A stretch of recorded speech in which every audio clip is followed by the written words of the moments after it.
തൃശൂർ മുണ്ടത്തിക്കോട് വെടിക്കെട്ട് സ്ഫോടന ദുരന്തത്തിന്റെ പശ്ചാത്തലത്തിൽ ക്ഷേത്രങ്ങളിൽ പരമ്പരാഗത വെടിക്കെട്ട് ഒഴിവാക്കി ആധുനിക രീതിയിലുള്ള വെടിക്കെട്ട് നടത്താൻ ആലോചനാ യോഗവുമായി കൊച്ചിൻ ദേവസ്വം ബോർഡ്.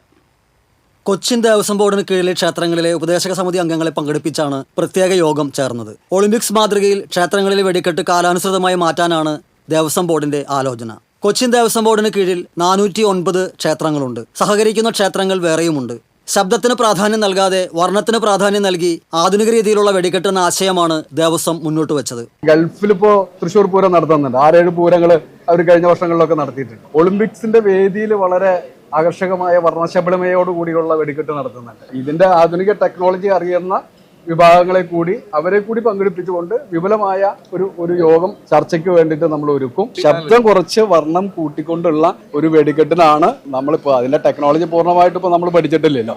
അപ്പൊ അവരെ കൂടി നമ്മൾ ശിവകാശിയിലോ അല്ലെങ്കിൽ എവിടെയോ ഉള്ളതെന്ന് വെച്ചിട്ടുണ്ടെങ്കിൽ അവരെയും കൂടി പങ്കെടുപ്പിച്ചുകൊണ്ട് നടത്താനാണ്. ഇപ്പൊ ഞാൻ മനസ്സിലാക്കിയത് കഴിഞ്ഞ ഇരിങ്ങാലക്കുട ഉത്സവവുമായി ബന്ധപ്പെട്ട് അവിടെ നടത്തിയ വെടിക്കെട്ട് ഏകദേശം ഈ രൂപത്തിലുള്ളതായിരുന്നു എന്നുള്ളതാണ് നമുക്ക് മനസ്സിലാക്കാൻ കഴിഞ്ഞത്. അപ്പൊ അടുത്ത ഘട്ടത്തിലുള്ള യോഗത്തിലേക്ക് അത്തരത്തിലുള്ള ടെക്നിക്കൽ നോഹമുള്ള ആളുകളെ കൂടി ഇതിൽ പങ്കാളികളാണ്. മുണ്ടത്തിക്കോട് വെടിക്കെട്ട് അപകടത്തിന്റെ പശ്ചാത്തലത്തിലാണ് പുതിയ ആലോചനയിലേക്ക് കൊച്ചിൻ ദേവസ്വം ബോർഡ് കടന്നത്. മികച്ച പ്രതികരണമാണ് ആദ്യ യോഗത്തിൽ ലഭിച്ചത്. വിവിധ ക്ഷേത്ര കമ്മിറ്റി പ്രതിനിധികളാണ് യോഗത്തിൽ പങ്കെടുത്തത്. അടുത്ത ഘട്ടത്തിൽ ജില്ലാ ഭരണകൂടത്തെ ഉൾപ്പെടുത്തി യോഗം ചേരും. TCV തൃശൂർ.